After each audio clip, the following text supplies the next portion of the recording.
Good morning, Surrey Police Contact Centre. How can I help you? A strange thing happened to me this morning. I went for a walk and got attacked. So I remember the night very clearly of when it happened. There's forensics down the road. Like, something serious has happened now, like what? No issues with anything, with anybody or anything that could be related, no? No, last year I had an issue with my partner, but that all sorted and we're friends again. A very significant head injury that had been suffered. It had been caused by someone, and this became a murder investigation. This murder was one of the most brutal that I have seen within 20 years. You never think it's going to happen on your own doorstep. There's some evil people about. It was almost Shakespearean in terms of the motivation, the jealousy, and what that can do.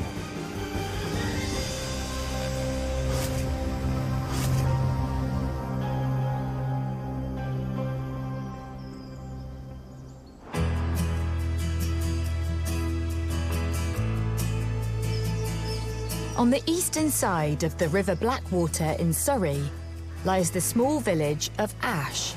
It sort of sits in between Aldershot in Hampshire and Guildford. Ash is fairly typical of a lot of places in Surrey in that you will find lots of different communities within a community. From a policing perspective, not a lot happens. They're a very close-knit community around here. Everyone knows everyone. At the heart of the community lives 59-year-old Joy Bolton. She was really a lovable and special person. She did have a big circle of friends because she used to work in Potter's music shop, and then she left there due to illness. She'd always say hello or wave at the window if she was in the house. She was very much always quite happy and never seemed to say a bad word about anyone. Auntie Joy was a little naughty auntie, if I can say. She's a little naughty auntie in the way of the... she was one of those that turned up unannounced, which was quite funny. And she'd turn up, I'm not staying long, and her not staying long would always turn into at least a couple of hours. In 2021, Joy started dating local man Trevor Dibner. They had known each other for 18 years. Trevor Dibner is somebody, again, who has spent his life working. Trevor had a number of businesses and was known locally as a taxi driver. He's also a mechanic and latterly had started working for Ford, where he was doing MOTs. He was somebody who had an interest in motorsport, and he collected model buses, which you know was a passion of his. I knew him in my teenage years when he would be driving the minibuses, and we would hire minibuses from him to do runs to girls' nights out, if I was out with the girls, or if we were going to the Ascot races with our partners, he'd take us there. They used to go and see a stock car, go and watch stock car. They also used to go to these old bus fairs and everything. And I think it was just a little bit of an attraction. In October 2022, the couple moved in together and their relationship flourished. Trevor and Joy became engaged at Sandown Racecourse on the 4th of December, and Trevor announced it, as we do these days, on Facebook to tell friends, contacts that he and Joy had become engaged. Joy was at a time in her life where things were starting to go right. She had things to look forward to, and things were going well for her. But life for the happy couple is about to change.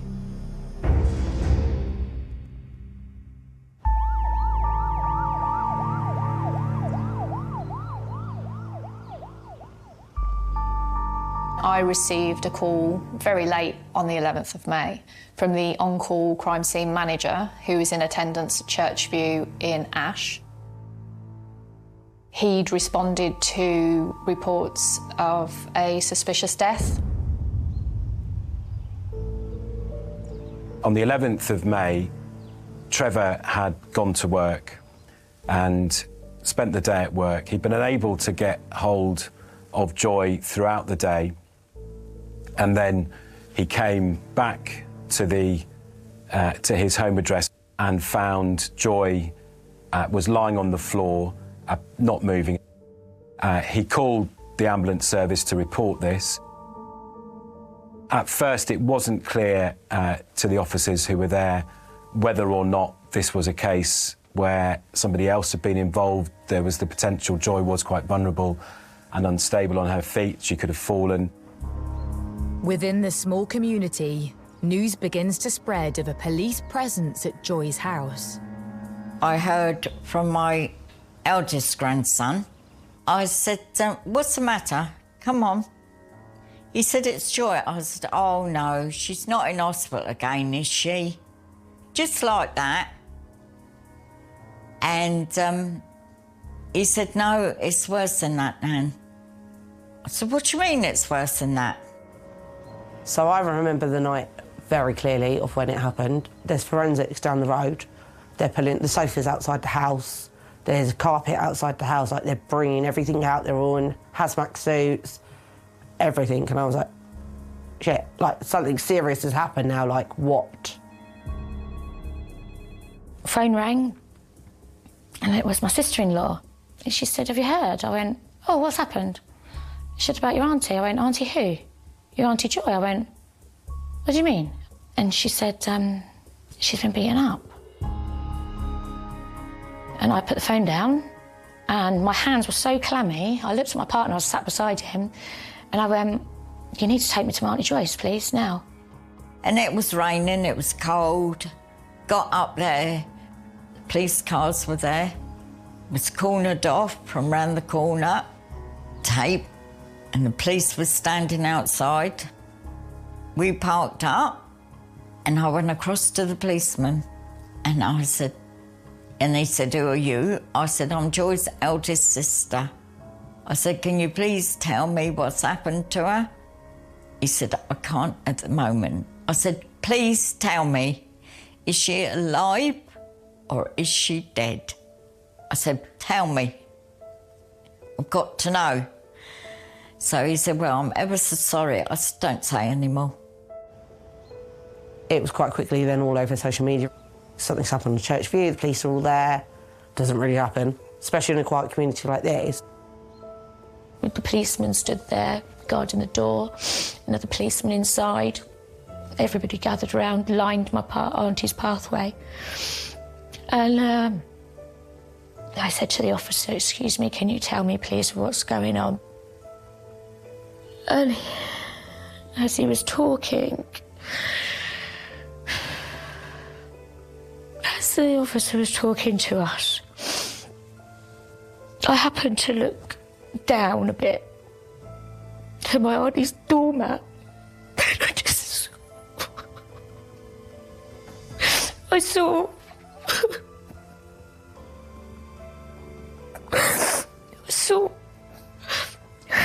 saw my auntie's foot, just a big pool of blood. About I did a police size.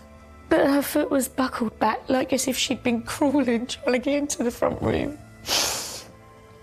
Fighting for her life.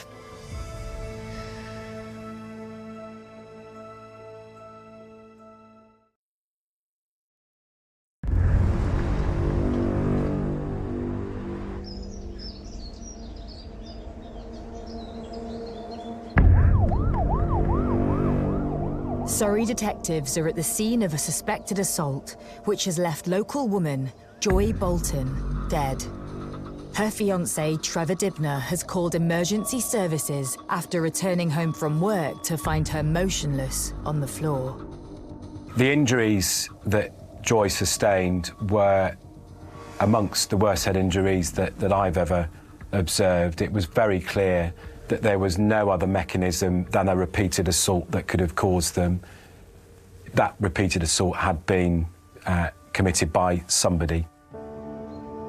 As the police begin their investigation, Joy's family remain outside her home, waiting for information. Joy's fiancé is still on the scene. He's the only one who can tell them anything. I was sitting in the back of my eldest grandson's car, and Joy's partner come over. I said, "Tell me what's happened." And he said, "Well, I come home about 20 to 6 tonight and had to push my way through the front door, and there she was laying there." He said, "But I tried ringing her between 10 and 10:30, like I normally do, and he couldn't get an answer." I said, "Well, why didn't you go home and check on her?" While detectives launch a murder inquiry, their colleagues are looking into reports of another attack on a female, just a few streets from Joy's house.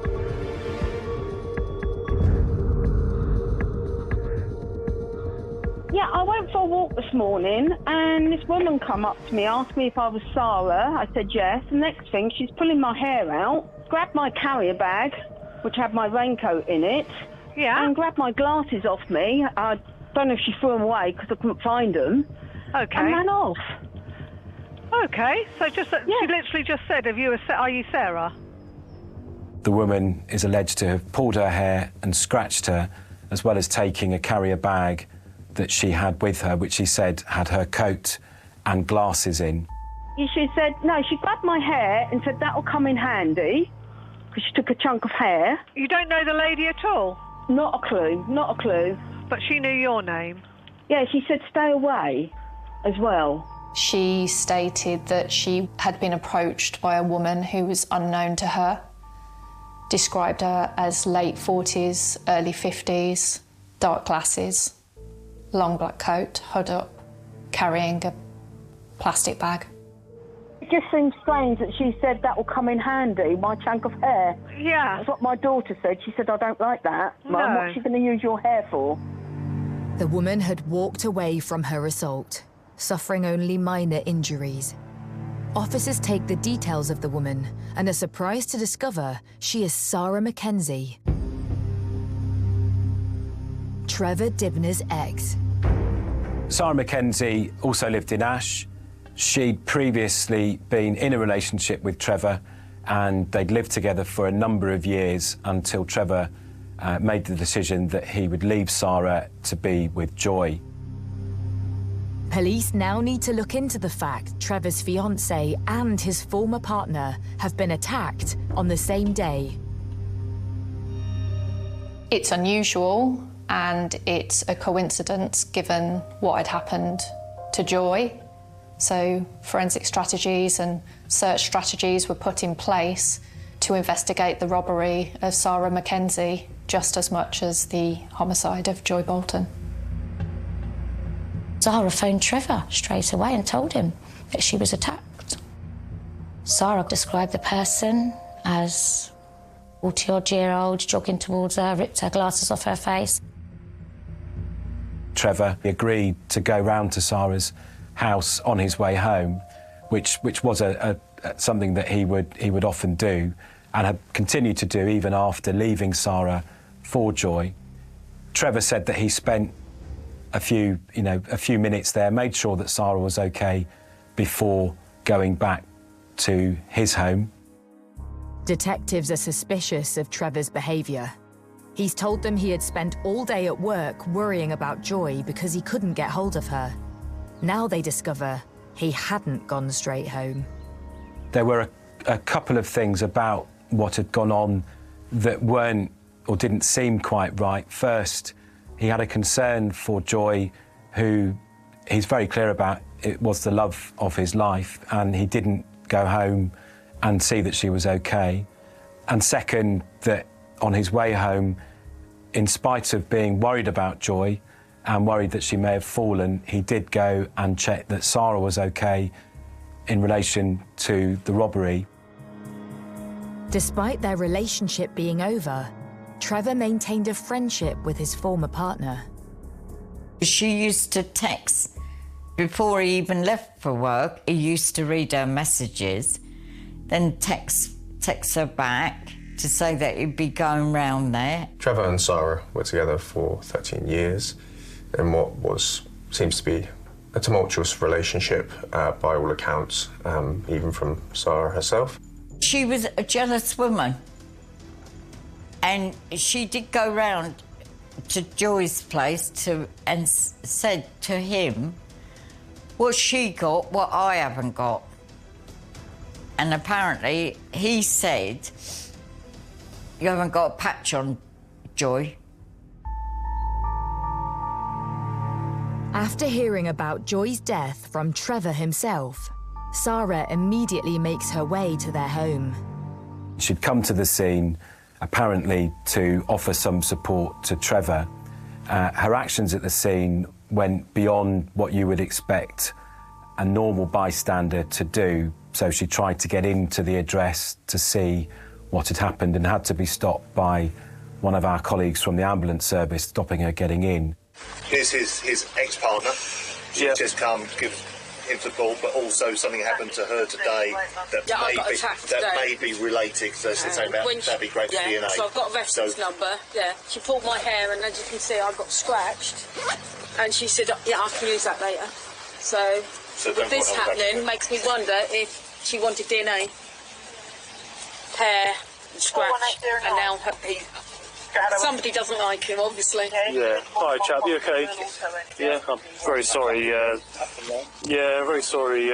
What's happened today? She started to tell people that she'd been the victim of a robbery, and that it had happened about 200 yards or so away from the address that we were at. And she made the connection that it was likely to be about Trevor, and she used the phrase along the lines of, "Isn't it strange that Trevor's two ladies have been attacked on the same day?"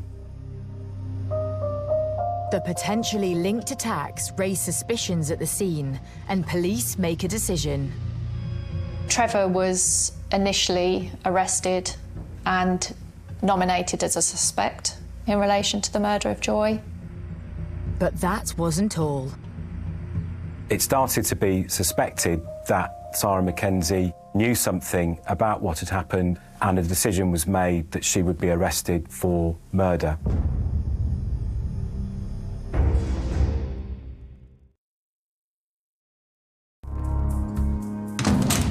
Detectives in Surrey have two suspects in custody for the murder of 59-year-old Joy Bolton. We knew that somebody was arrested. First of all, I said a woman. I said straight away, Sarah. And then they said about the man. I said Trevor. I felt really sick.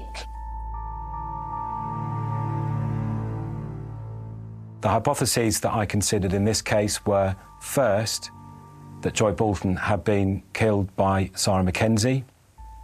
Second, that Joy Bolton had been killed by Sarah Mackenzie, assisted by Trevor Dibnah.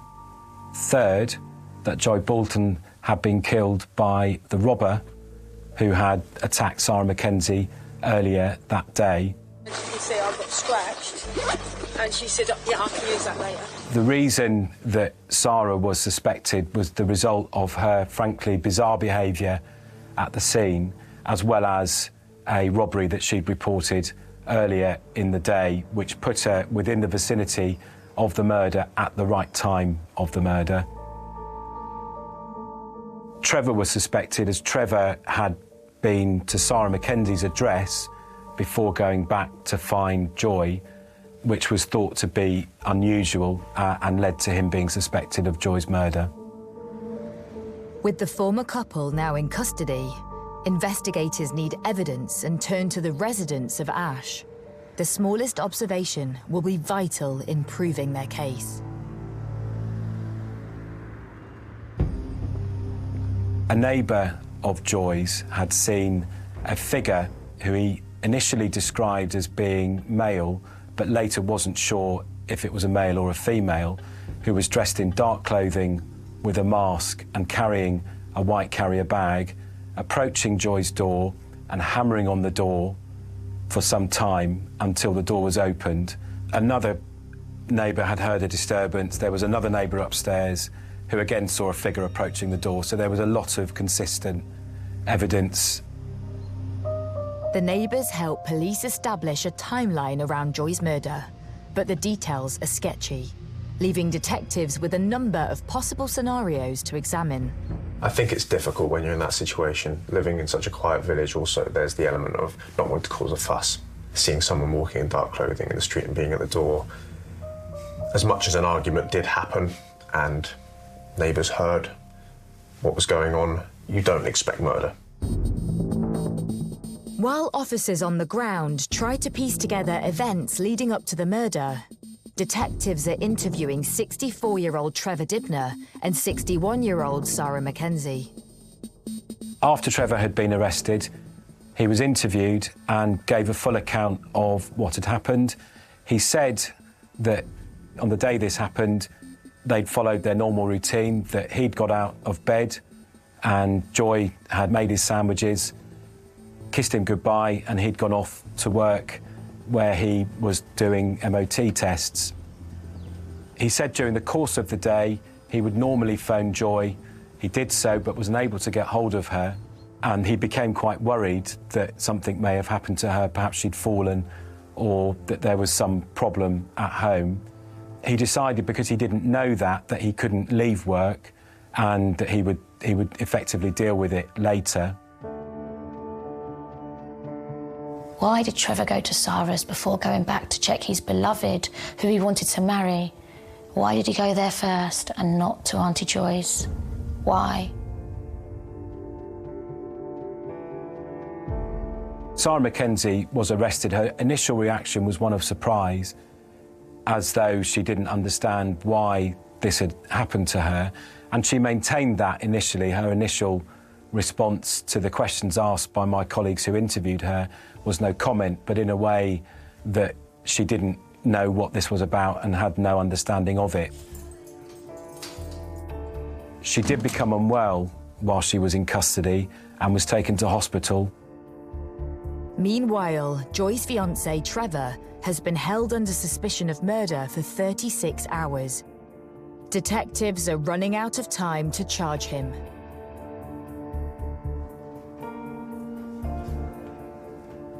My name's Trevor and I was Joy's fiancé. Trying to prove your innocence is very hard. Very hard. But yeah, she was just so nice, so genuine. Yeah, she's Joy by name and Joy by nature. The 7 months that Joy and I had together was just out of this world. Out of this world. The day of his fiancée's death is etched in Trevor's memory. I left her in the morning and she was fine, and I came home to find her in the evening. You know, it was just gut-wrenching, really. I just knew straight away looking at her, I knew she was dead. I touched her, she was freezing cold, but I don't want to tell you what else I saw because it was gory, you know, and that wasn't by just falling over.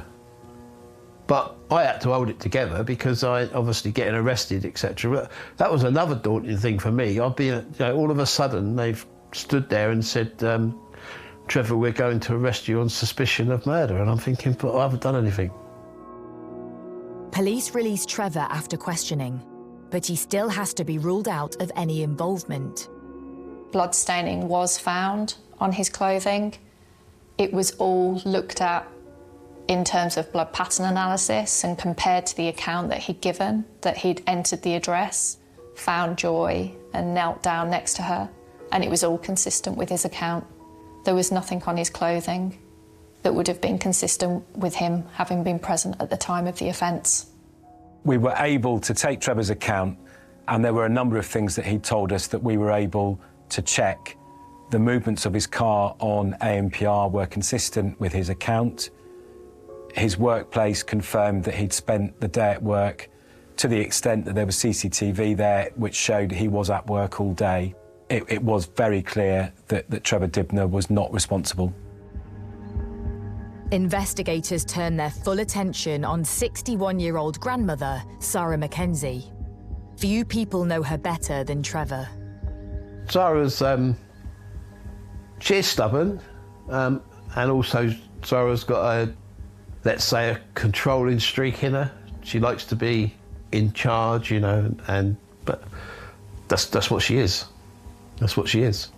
Despite the couple separating, Trevor and Sarah would regularly keep in touch.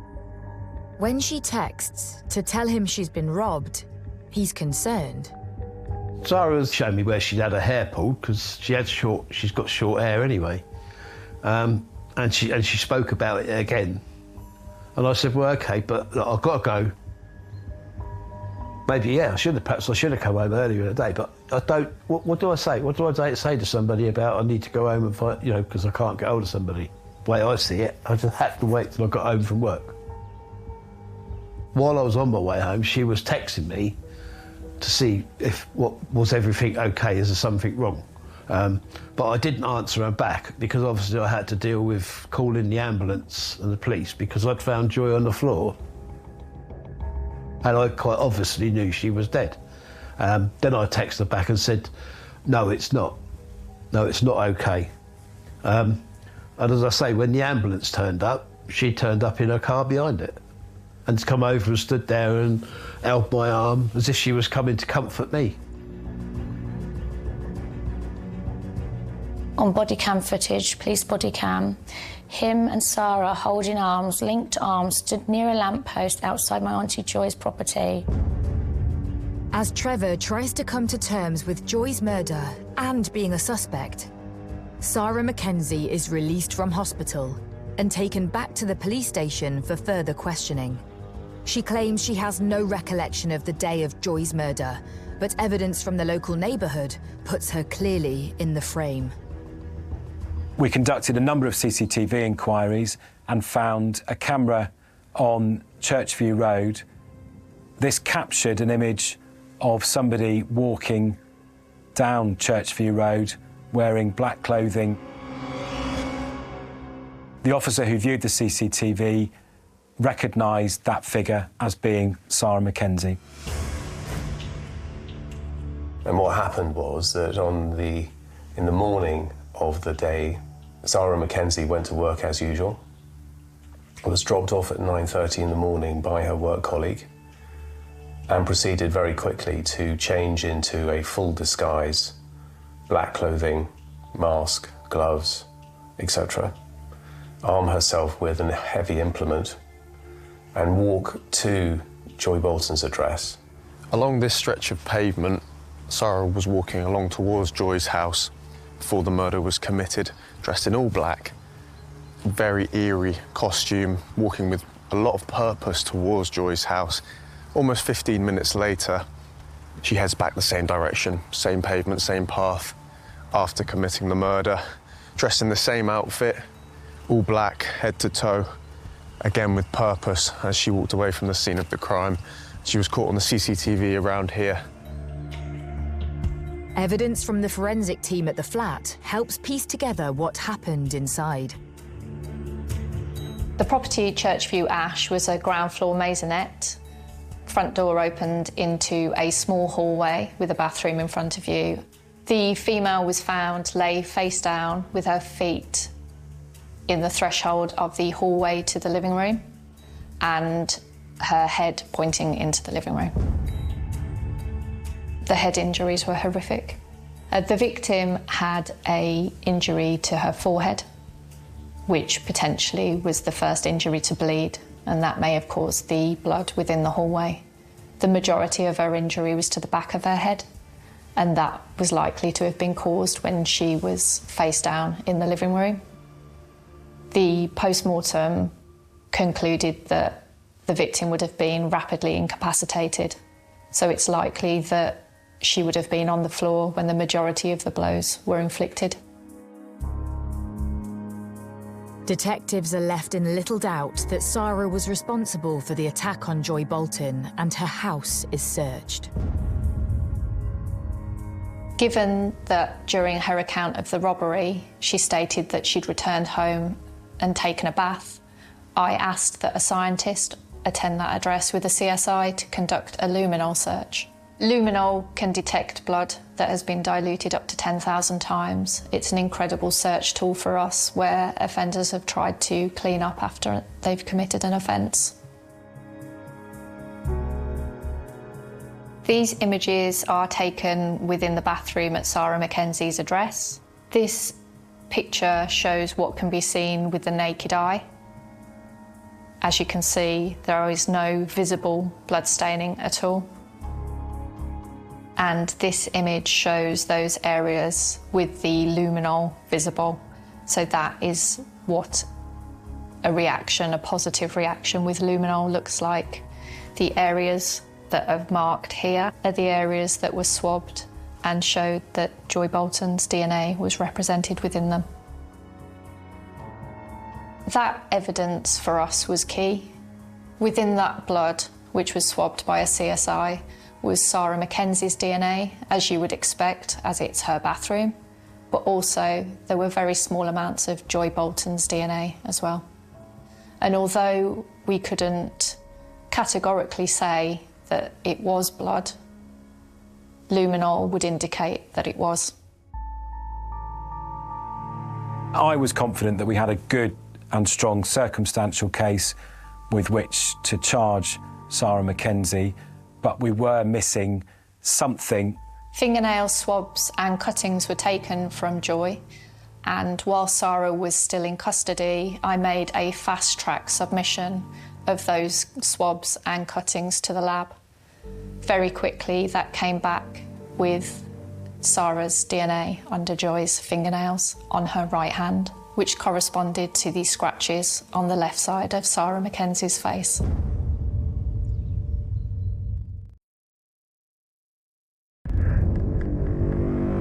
In Surrey, analysis of DNA found under murder victim Joy Bolton's fingernails has come back as Sarah Mackenzie's. Whilst Joy was vulnerable, she did put up a fight, and one of her last actions was to prove crucial in proving this case. The DNA analysis reveals the sample to be a 1 in a billion match, proving that Mackenzie was at the scene when Joy died. If, you know, Joy had to stand up to anybody, she would. She did give her last fought, you know. She was very weak, could barely stand up unaided, as I say, but she fought back and slapped, scratched, whatever she did to Sarah's head, and thank goodness she did. But Sarah says she can explain her DNA being on Joy. She reminds investigators that she too is the victim of an assault. Sarah implied that the offender had stolen her DNA and planted it under Joy's fingernails after inflicting catastrophic injury. They would have had to have the presence of mind to have thought to have planted the DNA under the fingernail of Joy's right hand, which was in keeping with the scratches on the left side of Sarah Mackenzie's face.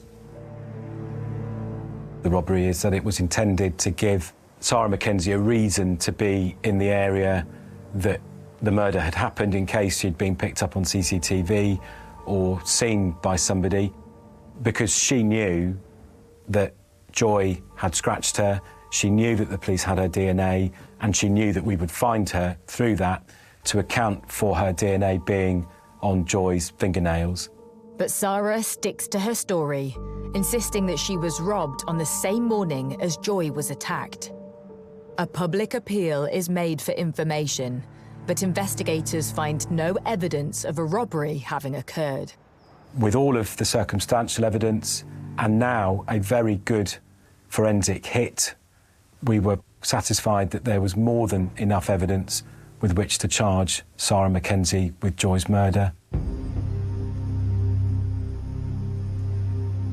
On the 17th of May 2023, Sarah Mackenzie is formally charged with the murder of Joy Bolton and perverting the course of justice. Police and prosecutors need to prepare for trial and identify a motive. Why would Sarah want Joy dead? A delve into the months leading up to the murder throws up some clues after Trevor left Sarah for Joy.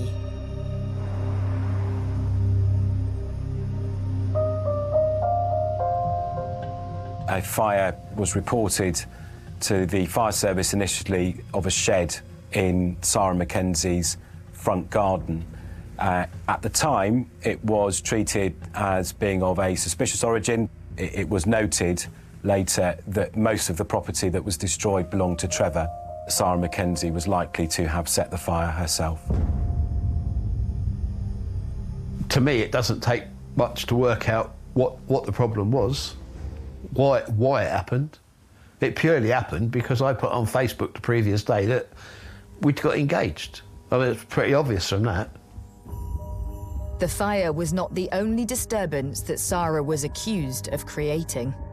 When he left her, she had damaged his property, thrown it out of the window, cut up his leather jacket, burnt photographs of his family. And then a couple of weeks later, she then gets, my auntie gets a message on her phone, a shouting down message, you're this, you're that, you know, really nastily. People say to me it's jealousy, and I do understand that people do get jealous, but do you still have to go to that length? Is there a necessity to go to that length? Within 6 months of the brutal murder of Joy Bolton, 61-year-old Sarah Mackenzie stands trial. She pleads not guilty.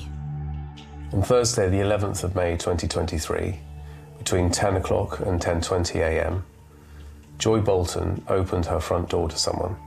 Shortly after opening the door, that person proceeded to bludgeon her to death with a heavy implement. These are the first words that the jury heard about the case that they were about to try. They knew it was a murder. They knew nothing else. 5 weeks it went on for. Long 5 weeks, cold, wet, windy, horrible, reliving every moment. It was just awful. It was awful every time going into that courtroom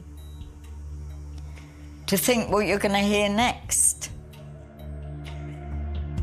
Sarah Mackenzie presented herself, as we anticipated she would, as somebody who herself was vulnerable and playing on her age. I sat where I couldn't see her because I couldn't bear to face her for what she had done to my dear sister Joy. But I think the worst thing is just knowing that Sarah didn't do it 20 plus times only. She kicked her as well. Like some, I don't know, like a dead thing at the side of the road, maybe. To hear that my auntie's flat was a blood-splattered place, a murder scene. Sarah Mackenzie instructed her lawyers to go down the route of trying to blame someone, but it was plain from the police evidence, and indeed the evidence we called via the police officers, that there was no foundation to suggest that anybody else was a possible candidate for this crime. After weeks of harrowing testimony, the jury retires to consider its verdict. It didn't take the jury long to convict Sarah Mackenzie. That came as no surprise in reality, given the strength of the evidence. Sarah Mackenzie is found guilty of murder and perverting the course of justice. She's sentenced to life imprisonment with a minimum term of 26 years. She just stood there and grinned.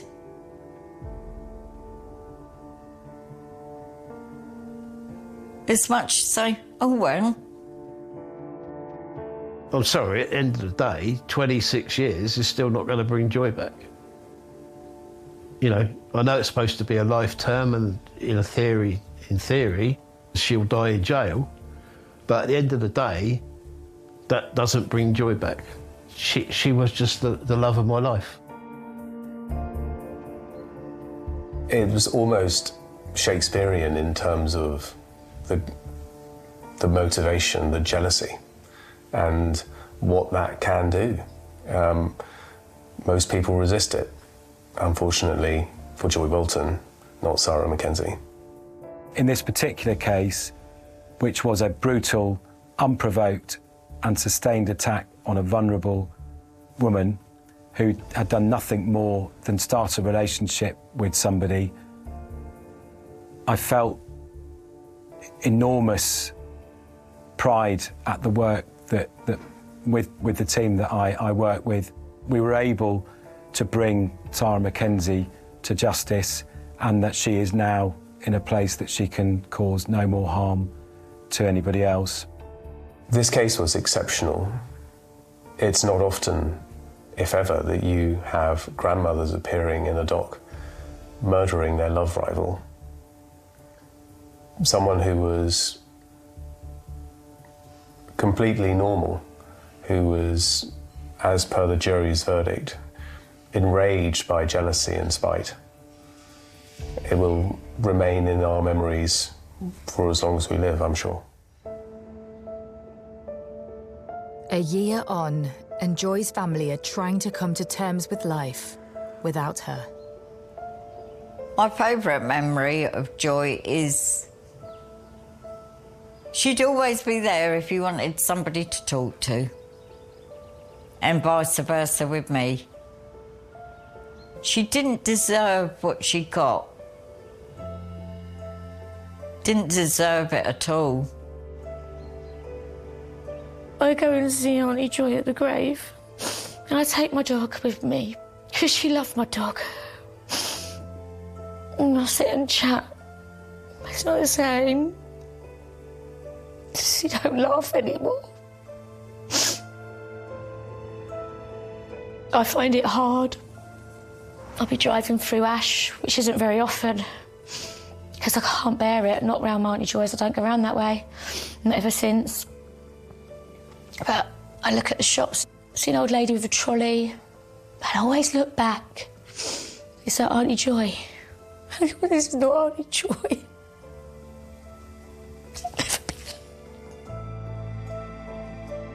So you don't just murder one person. You hurt everybody.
She'd found her mother laying in a pool of blood. There was shock across the whole town. He was an extremely angry individual who felt cheated at life. I want everybody to stop treating everybody like they're on their shoe. A very dangerous man who could pass in society quietly underground until triggered. He posted that chilling message. Watch out for my next magic trick. He was the angel of death.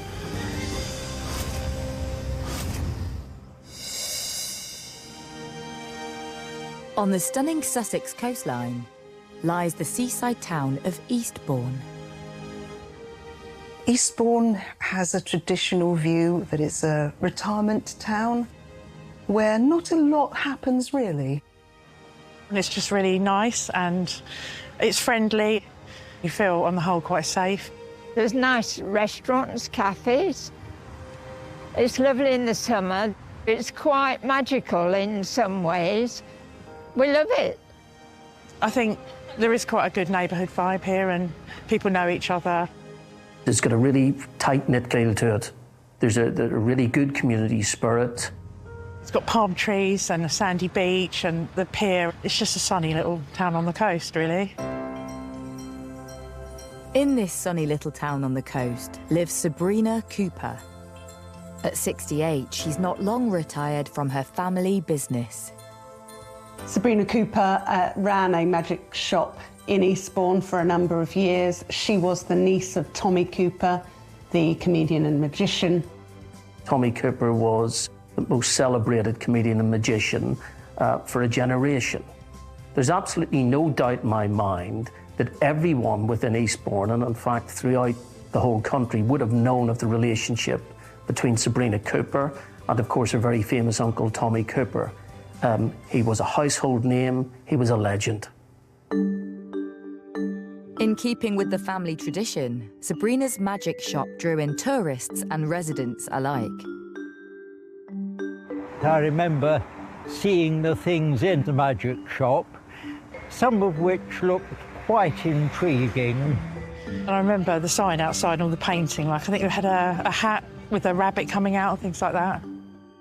Sabrina was very well liked. I mean, everybody in Eastbourne would have known the shop and probably been in it at some point and would have encountered a friendly woman who knew her stuff and was a well-known feature of the community. She had more recently rented out that property to a burger company, but she remained living above it, and she was known around the cafes locally for always walking her dogs. She had two dogs, Abra and Trix. Those two dogs were the love of her life. Sabrina was described by everyone who had met her as a kind, caring and loving lady. She would do any good deed for anyone. She was much loved within her family. She was a highly respected and much valued member of the community in Eastbourne.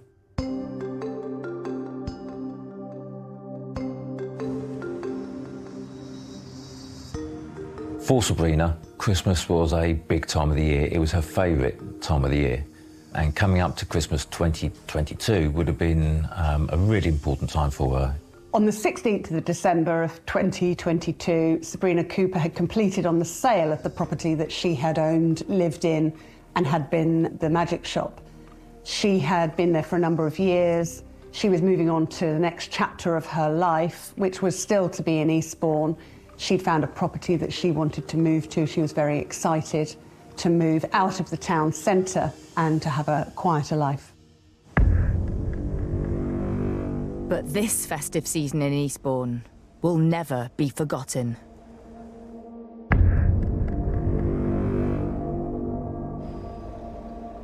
Shortly before 4 p.m, Sabrina's mother phoned Sabrina's daughter because she couldn't get hold of Sabrina on the telephone. The daughter had tried to contact her mother several occasions till eventually she went round to the actual property. Sabrina's daughter arrived at Sabrina's house, saw a kitchen light on and assumed that Sabrina was in.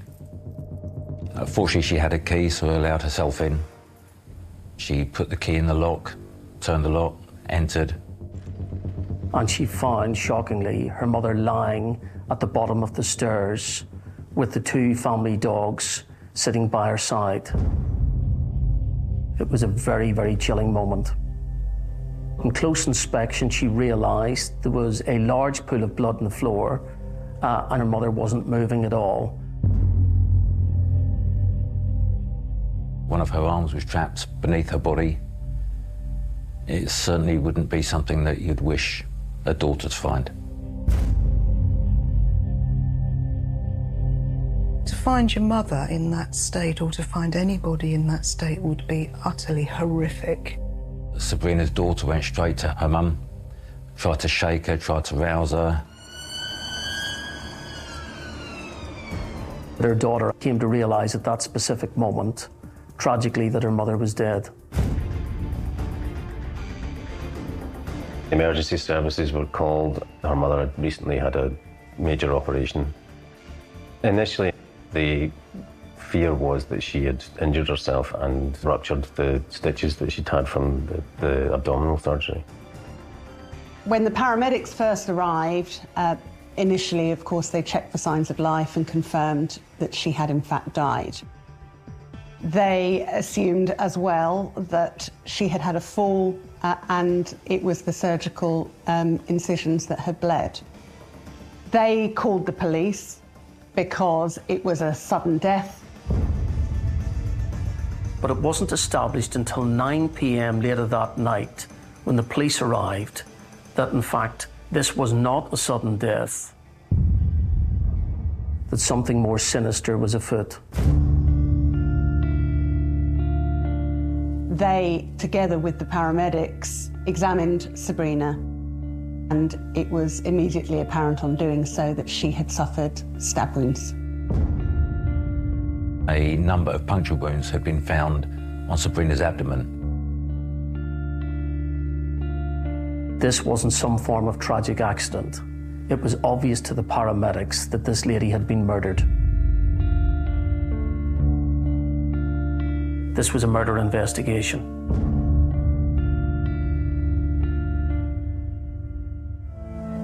Forensic investigators are called to Sabrina's home. The first thing that the police would do in a crime scene is close that scene off. That means gaining control of the scene. That means limiting the number of people within a scene. You want to preserve it as much as possible. A scenes of crime officer would have attended with his team, and they would have checked for any form of forensic evidence, for any evidential clues that would assist them in their investigation. And of course, the key target was finding out who was responsible for this heinous crime. Police need to consider if this is a burglary gone wrong. Sabrina's purse was open. It looked like it'd been ransacked. There were no coins in there. There was no cash. And there was a coin on the floor that they noticed, which they thought looked slightly out of place and odd. Almost giving the impression that somebody had very quickly emptied the contents. In fact, Sabrina's mother had given her a sum of money the day before. That money mysteriously was now missing.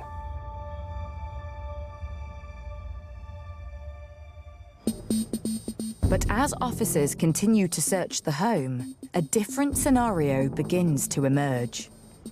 Something sinister obviously had happened. But I think the first thing which is remarkable in this case is the police realised that there hadn't been a break-in. Nothing really had been ransacked, none of the windows had been smashed, the door locks were still secured. The evidence tends to suggest that it must have been someone who was known to this lady. Sabrina was a single woman, but her daughter alerts the team to something else out of place. It was rather odd because the table had been set for 2 people. She noticed 2 used mugs in the sink. There was a candle burning in the room. Just some really strange things that raised suspicions. It's not long before news of a crime scene in the vicinity spreads. I worked with a photographer in Eastbourne and he found the scene there and took pictures. Straight away, we knew there was a scene, we knew it looked like a murder. We were kind of trying to assess what was going on. The next thing to do is to contact the police and ask them. Eventually they confirmed that it was a murder inquiry.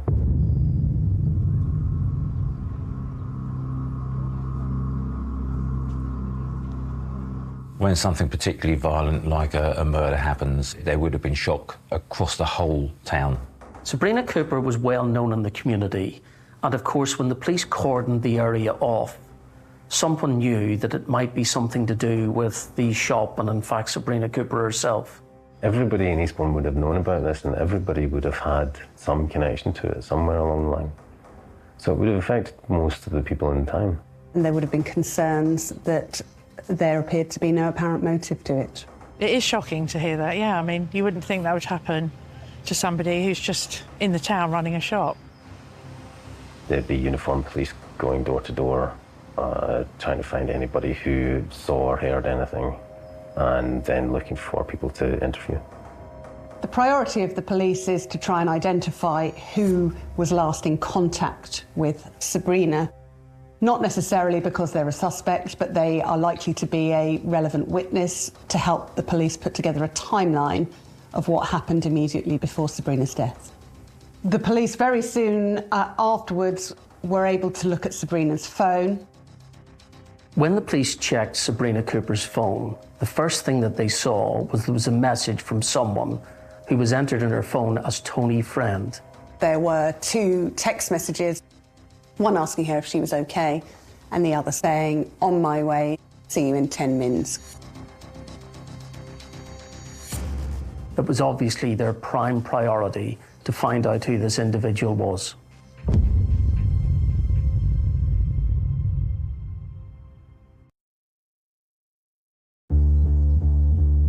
In Eastbourne, Sussex, the niece of the famous magician Tommy Cooper, 68-year-old Sabrina Cooper, has been found murdered in the hallway of her flat. The post-mortem examination revealed that she had sustained 4 stab wounds. One of them had been with significant enough force to have cut through a rib. This was a frenzied attack. 4 stab wounds committed with force. And also the pathologist noticed that there were defensive injuries to Sabrina Cooper's right hand, so she was frantically trying to ward off that dreadful attack upon her. Whilst the pathologist had deemed that the causation of death was due to the stab wounds to the abdomen and chest, a really interesting factor in this case was that there was a small fracture to the larynx, and that had to be investigated as to whether in fact Sabrina Cooper had been strangled.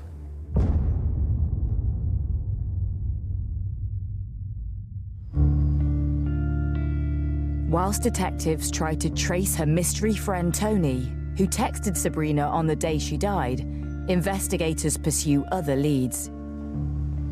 There will be a number of golden hour investigative techniques undertaken. That will include CCTV trawl, not just gathering CCTV, but start to view CCTV to see if anybody's been to the address.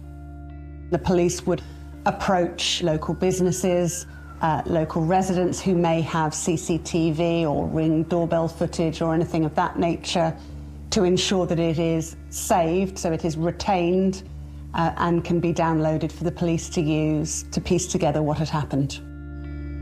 There was a camera looking towards Sabrina's house, and the footage of that became very important. It showed at 8:05 on the morning of the 18th, a man arriving at Sabrina's house.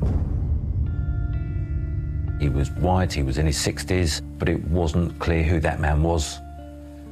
Sabrina arrived home about 4 minutes later at about 8:09, having been walking her 2 small dogs. They'd seen him entering the property with her. It was almost an hour later that he had left those premises, and when he left those premises, he was carrying a distinctive orange bag. Given the information that the phone was telling police around Tony Friend, and Tony was expected to be there, saying, "I'll be there in 10 minutes," and a man arriving that can be seen on CCTV, it was a fair assumption there, of course, that Tony Friend and this man could be one and the same. It doesn't raise Tony Friend as a suspect, nor does it raise the man on CCTV as a suspect, but one or both, or if they're the same person, really becomes important to the inquiry to ascertain, you know, is it the same person? Is this man Tony Friend? Where is he now? And what information can be taken from him for the investigation?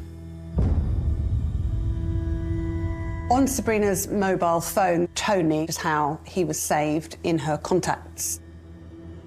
To ascertain who this number belonged to, the police obviously would have first checked with friends, associates of Sabrina Cooper, and then, of course, forensically, they would have examined the number. If it is somebody that Sabrina knows, the chances are there'll be a social media contact there with Tony, whoever this Tony could be. Investigators come up trumps with a Tony Sabrina had recently befriended on Facebook. The photos on that account matched the person on CCTV seen to enter Sabrina's address on the 18th of December. Looking at her Facebook account, he was identified as Tony King.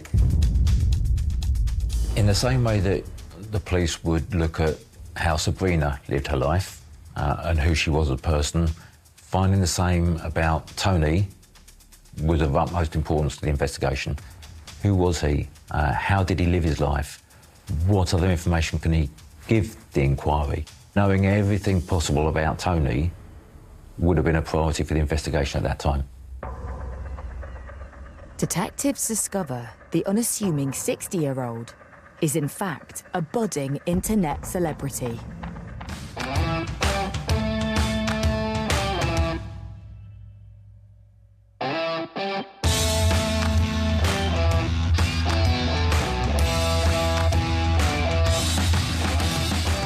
Tony King had a massive social media presence. In fact, I think he had 11,000 followers. Tony's TikTok posts on social media portray him as the life and soul of the party. Look at it! Yay! Oh my God! Go! Yay! Love them. This is the most best female beings I've met in a long time, with banter, communication, and humour. I'm not drunk. He was continually and regularly posting stuff on social media. And this was rather interesting because Tony King was a loner. No real close friends did he have. He had no fixed employment, but he was a sort of man with a van around Eastbourne. He wasn't working and was in receipt of benefits. He had a significant alcohol and drug problem as well. Sabrina's family did not know very much about Tony King or their mother's relationship with him. They knew that she had a friend called Tony, who she had met, they thought, when she was out walking her dogs. And Tony King had struck up a friendship or an acquaintanceship with her. Very casual friendship, no hint of any relationship, just a friendship. It's possible that she tried to help him, that she kind of felt sorry for him and would, you know, just be friendly with him. A good woman just being kind to someone she felt was down on his luck. It seems Tony also shares Sabrina's love of magic. Here's your trick. But happy Halloween, and yeah, here's your treat. I've got a little lighter here, all right? And what I'm going to do, I'm just going to put that in my earlug, just get that right in there, and then pull it out of my mouth. Happy Halloween. As police continue analysing Sabrina's phone, they uncover more text messages from Tony the day before she died. What was found was clearly a text conversation arranging to meet, and it was planned the following day to come and help Sabrina pack up her boxes prior to moving. Tony was arranging to come round and help. He was going to help lift the boxes.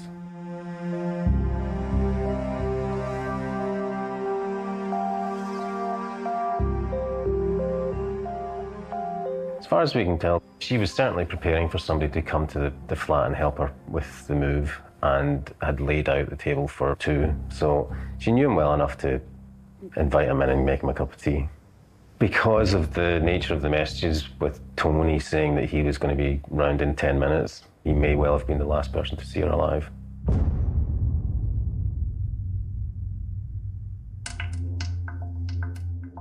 As investigators review the audio from the surveillance footage of Tony arriving, something catches their attention.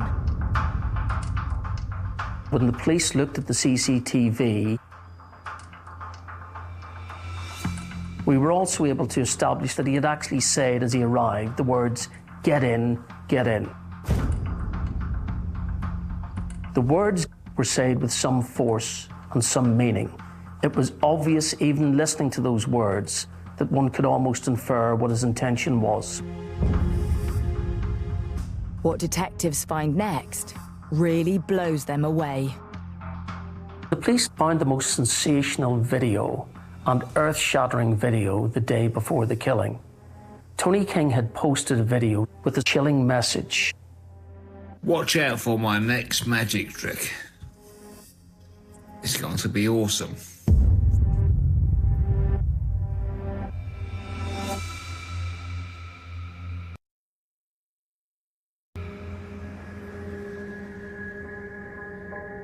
In the seaside town of Eastbourne, Sussex, pensioner Sabrina Cooper has been found murdered in her flat. Police identified Tony King leaving the house on CCTV and find an ominous TikTok the influencer posts. The night before the killing. Watch out for my next magic trick.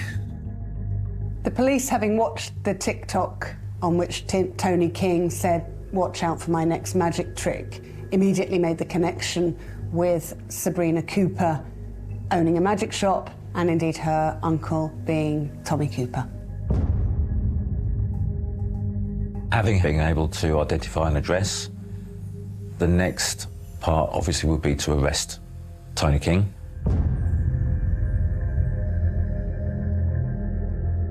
First thing they'd want to do is get him in for an interview, and they managed to locate him fairly quickly.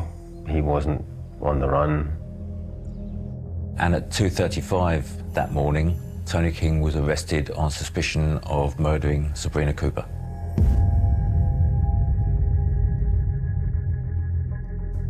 He did then go on to explain, once he had been arrested, "You're having a laugh." That was his response to being arrested for murder. I think that first initial denial, he really hadn't anything to say about it. He hadn't formulated a story. He was caught, caught on the hop. He hadn't prepared anything that he could say. Tony King described or explained to the police that he did know Sabrina, he had had contact, but didn't understand what was happening because, in his words, he'd been smoking spliffs all evening and didn't understand what had happened to Sabrina. He was later brought to the police station. He was interviewed. Tony King had a solicitor present. The solicitor was given the basics of the incident and given what's called pre-interview disclosure. He was being advised what the strength of the case was against him at that time. As detectives start to interview their suspect, news of the arrest spreads across Eastbourne. As a reporter, you're not party to a lot of what goes on behind the scenes, but we go and start knocking doors ourselves to find out what we can about him and his relationship with Sabrina. We found it very hard to find anybody who knew anything about Tony King. It wasn't difficult to find people who knew Sabrina. She was a well-known person in the community, but he really was a loner and nobody really knew anything about him. The most information we got about him was through his own social media. It's about 1 a.m. in the morning. I've actually just woke up. I've had a wee. That was a good one. Meanwhile, investigators begin a search of Tony King's property. As soon as the police attended Tony King's address, that too became a crime scene. They searched his home address and found a bloodied knife under his mattress in an orange carrier bag. The importance of the police finding that orange bag was that it was the very same bag that they'd seen in the CCTV where the suspect had left the house 1 hour later after entering it. They also found his coat, which had blood on it, and a number of items belonging to Sabrina Cooper in the pocket. They found a set of keys Those set of keys were the very same keys that Sabrina Cooper had reported to her daughter had been missing 2 weeks prior. And in terms of Tony's clothing, there was clothing in the washing machine and in his bedroom, which again appeared to have blood on it and matched the CCTV images of the person seen leaving early that day. Finding a knife with blood on, finding clothes with blood on, all of those had huge relevance to the investigation. The bloodied items are seized by investigators and sent off to the lab for analysis. What the police will be looking for and hoping for is confirmation that that is Sabrina's blood. The forensic results that began to come back showed that the blood on the knife was Sabrina's blood.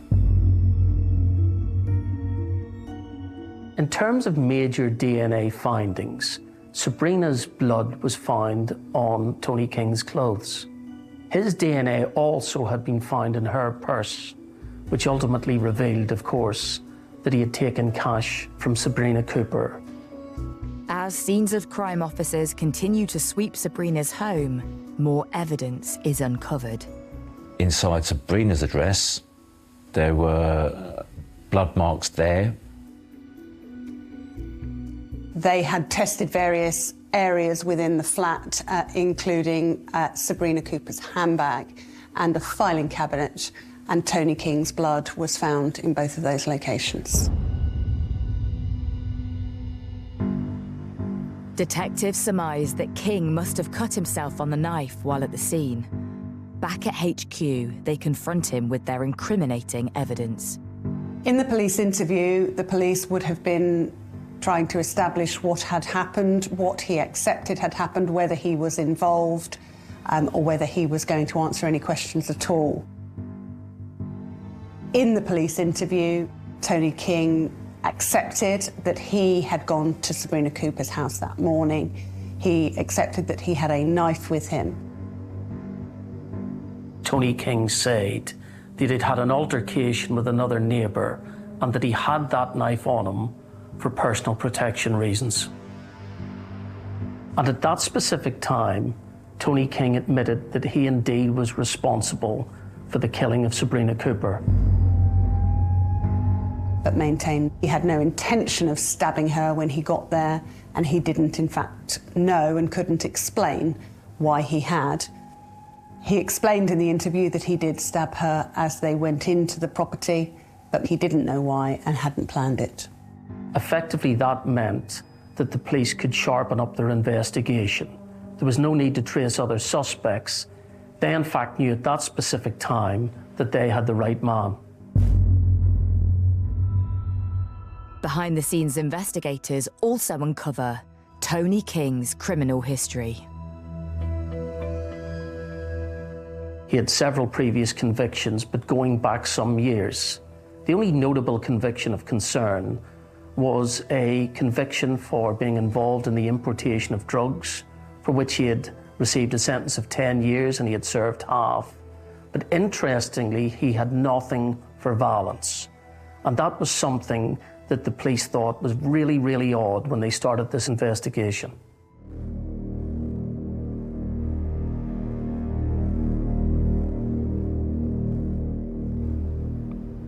Once Tony King had confessed to the killing of Sabrina Cooper, within 48 hours, Tony King appeared before the Crown Court, having first of all attended the Magistrates' Court. He was charged with an offence of murder. He didn't look like a person of any real significance at all, which again is not uncommon. But he didn't look nervous, but maybe a bit in shock, but not particularly nervous. Didn't look particularly dangerous, but you know, you can never tell.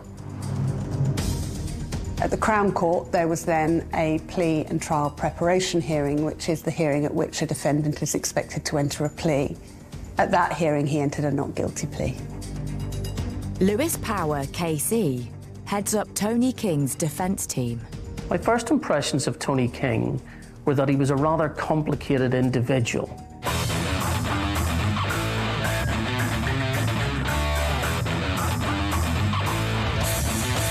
and it was clear that he had to be seen by a psychiatrist, because having accepted that he was responsible for the killing of Sabrina Cooper, the next step in the criminal process was to ascertain whether he had a psychiatric defence to the offence of murder.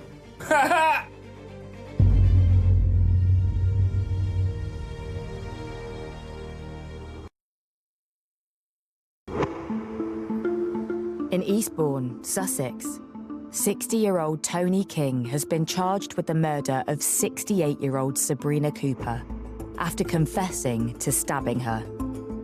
As police and the prosecution start preparing for a trial, his barrister begins to draw up his defence. It was our task to assess whether in fact he had any defence to murder, bearing in mind the psychiatric defences which were applicable. We had to look initially to see if there was any abnormality of mind present, so that he could avail himself of what's called the defence of diminished responsibility. It was very difficult when I first met Tony King to assess exactly what sort of an individual he was. He seemed to be very cold in terms of discussing the evidence in the case, extremely cold in terms of what had happened to Sabrina Cooper, and wasn't very excitable, nor indeed did he show any emotion. We instructed an eminent expert, Dr. Christine Tizard, a forensic consultant psychologist, to assess whether in fact there was something at play here that we could utilise in his defence at trial. And from that point, it was a matter of setting up an assessment of Mr. King. It was during COVID, so this was done remotely by video link to the prison. When I first saw him, I suppose there was a little bit of incredulity in the back of my head, thinking, wow, is this man capable of this? But very soon into the interview, I sensed a volatileness under the surface.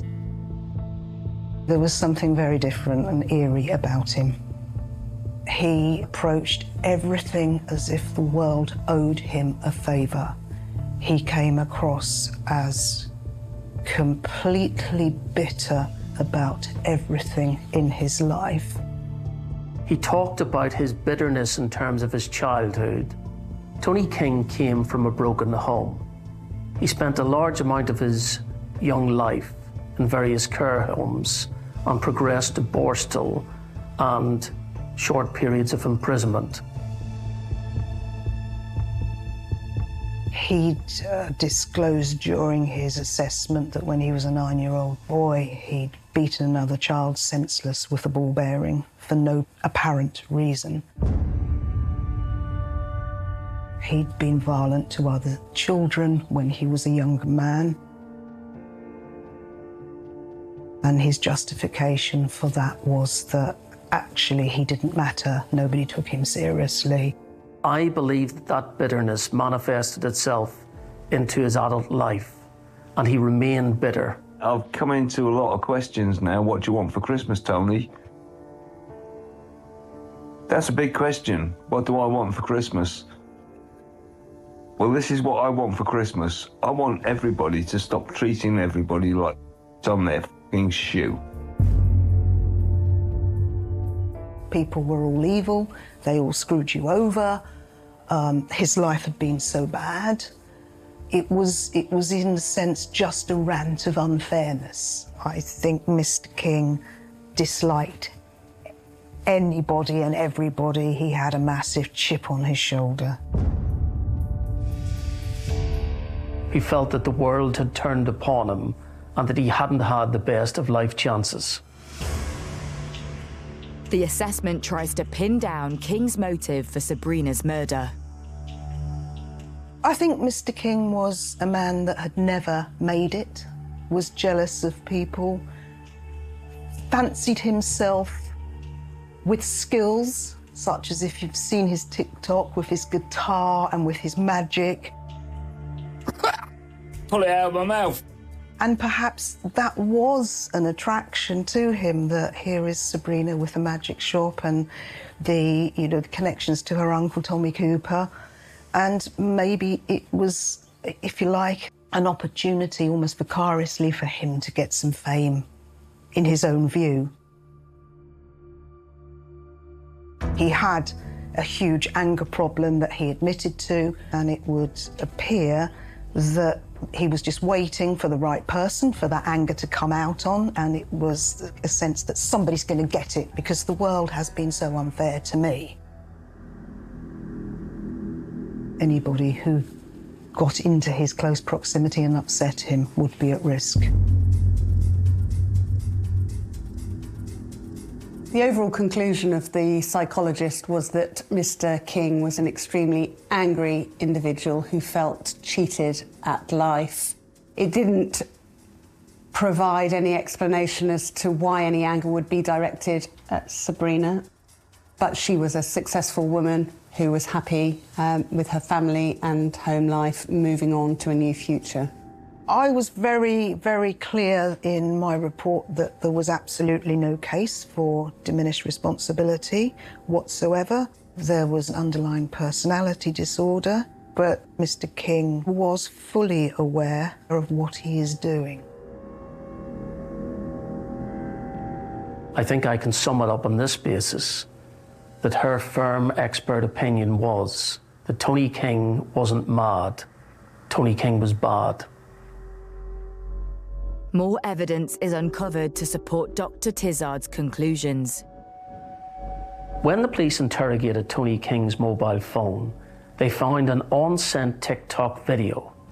That video had the words, "I took a life today."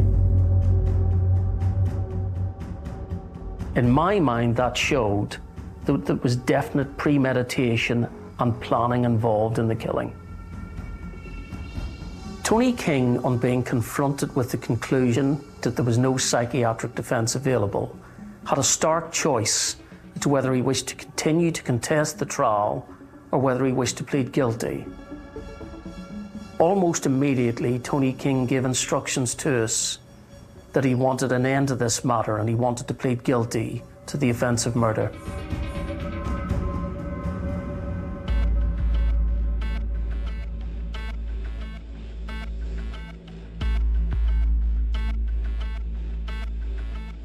He's asked to enter a plea again, and this time he changes his plea from not guilty by diminished responsibility to guilty to murder. When Tony King appeared at his sentencing hearing, he did not utter one single word. He was cold. He looked once at the faces of the family of Sabrina Cooper. He didn't apologise once. It was chilling. The court hears details of King's actions leading up to the murder.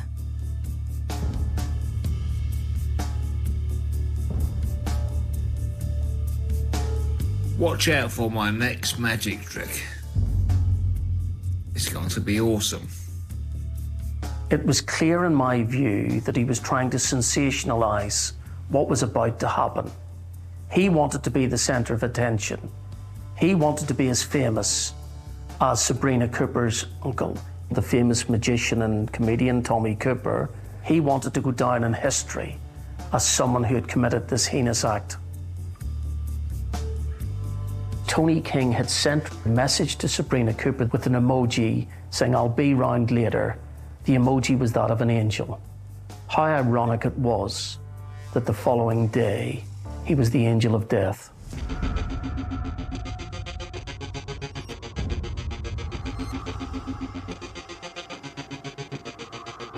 The court hears how Tony King was lying in wait outside Sabrina's home. Having entered the address with Sabrina, no conversation happened, according to him. And that anger and rage erupted.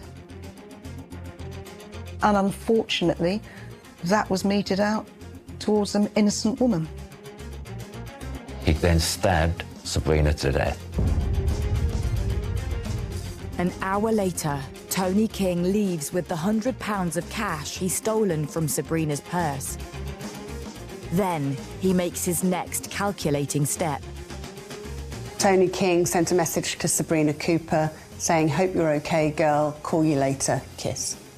And the inference was that he was trying to suggest through that message that he didn't know that she was dead. This, in fact, in our view, showed that the offence was premeditated and that Tony King was covering his tracks. From Tony King's phone, there was a text message asking a friend to join him at the pub because he had £100 to spend.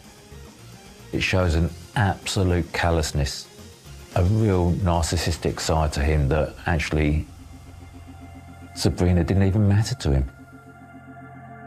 Tony King is finally sentenced to a minimum of 23 years. Effectively means that he wouldn't be eligible for parole until he's in his 80s. He's going to die in prison. There was a sense that justice had been served in the end. I could nearly feel a lump in my throat, looking across at the faces of the Cooper family, the sadness. This was the loss of their mother, their daughter, their sister. It was completely meaningless and completely tragic. It's a sensational loss, not just for her family, but for the whole community.